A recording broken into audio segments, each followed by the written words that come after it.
amigos, hoy les voy a hablar sobre un tema muy importante que es la filosofía medieval. Sigan viendo.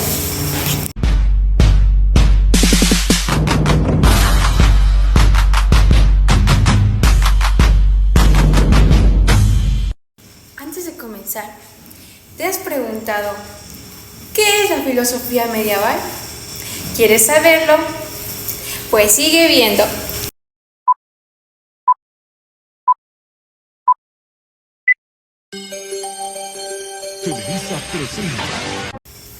Y aquí te voy a dar a saber qué es la filosofía medieval. La filosofía medieval es un conjunto de reflexiones y debates que se desarrollaron en Europa y en el mundo islámico entre el siglo V y el siglo XV. Aproximadamente se caracteriza por ser una de las fuertemente influidas entre la religión del cristianismo y el islámico, y por intentar reconciliar entre la razón y la fe. En su juventud, Augusto se distanció del cristianismo, atraído por diversas corrientes filosóficas y religiosas. Con el maquianismo es una doctrina dualista que postulaba en una lucha entre el bien y el mal. Como son las Confesiones, era una de las obras más leídas de la literatura cristiana. En esta fue autografiada alrededor del 400 años antes de Cristo. En ella Agustín reflexiona sobre su vida, su conversión y su relación con Dios.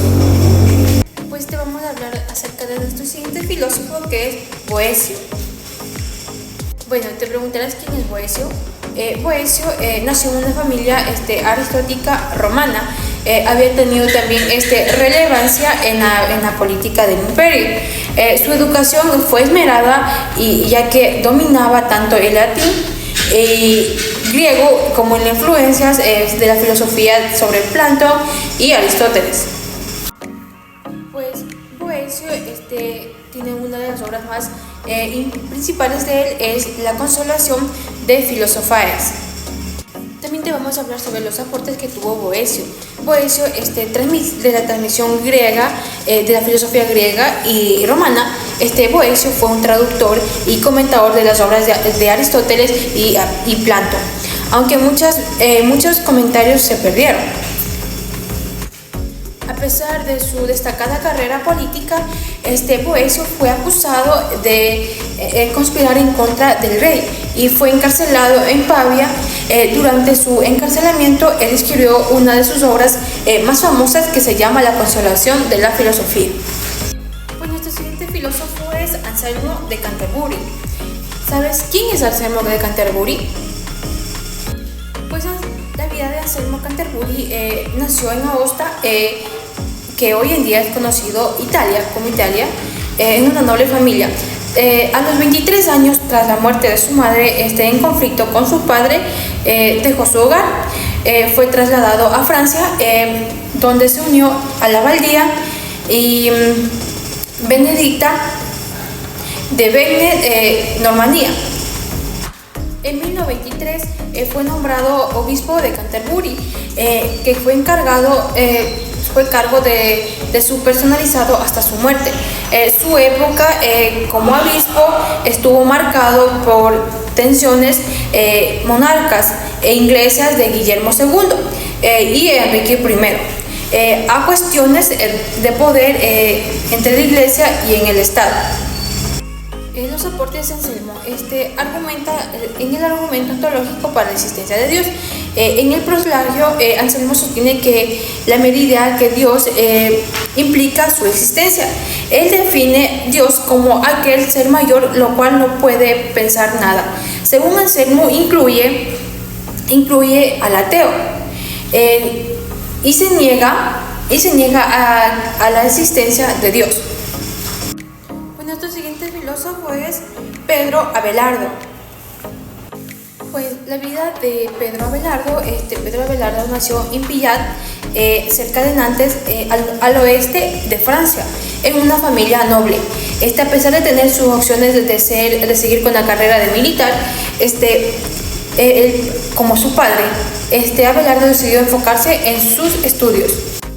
Uno de los aportes de Pedro Abelardo fue el pionero en la lógica y el método dialecto.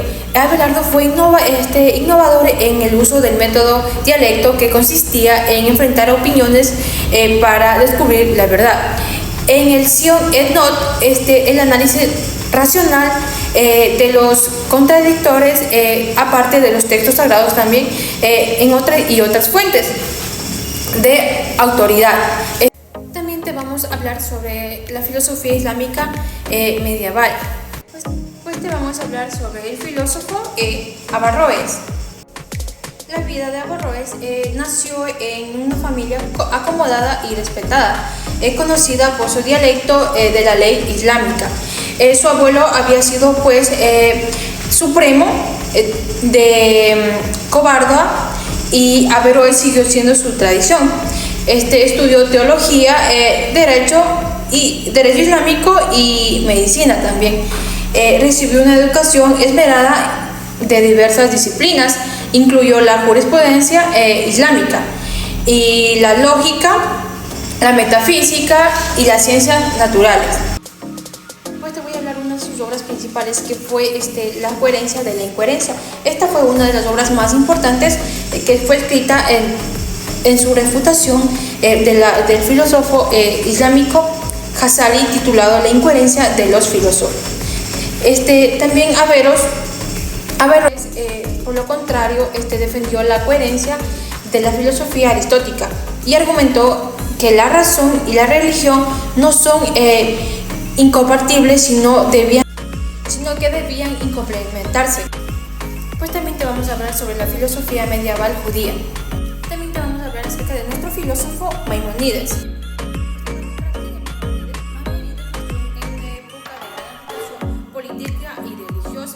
De Andaluz, España musulmana, en el año de 1148.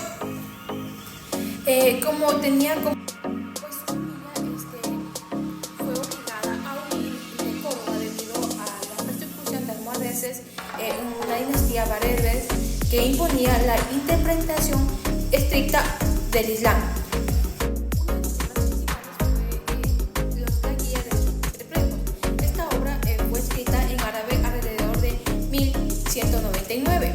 Y fue traducida a hebreo pocos días después. Uno de los textos filosóficos más importantes de Maimónides, en ella Maimónides busca resolver las aparentes contradicciones entre la razón y la fe religiosa. También aporte de Maimónides sobre la síntesis de la razón y la fe. Maimónides fue un defensor de la idea de que la fe y la razón no son contradictorias, sino complementarias. Pues ahora te vamos a hablar acerca de la filosofía escolástica cristiana. Pues te vamos a hablar de uno de los filósofos, que es Hugo de San Víctor. Pues te preguntas, ¿quién es Hugo de San Víctor? Hugo de San Víctor nació probablemente en Sajonia alrededor de 1096. Pocos saben sobre su juventud. Se cree que se unió a la orden de los canónigos regulares de San Agustín en la abadía de San Víctor en París, alrededor de 1115. Su obra literaria fue la Didas Calicon, en su obra más conocida y fundamentada. Trató de que Hugo desarrollara una teoría de la educación y del aprendizaje. Hugo fue conocido por su habilidad para cambiar la complementación mística con el aprendizaje sintáctico, y se unió el pensamiento de la fe y la razón. Pues eso ha sido todo por hoy. Espero que te haya gustado sobre esta exposición sobre la vida de los filósofos de la filosofía medieval.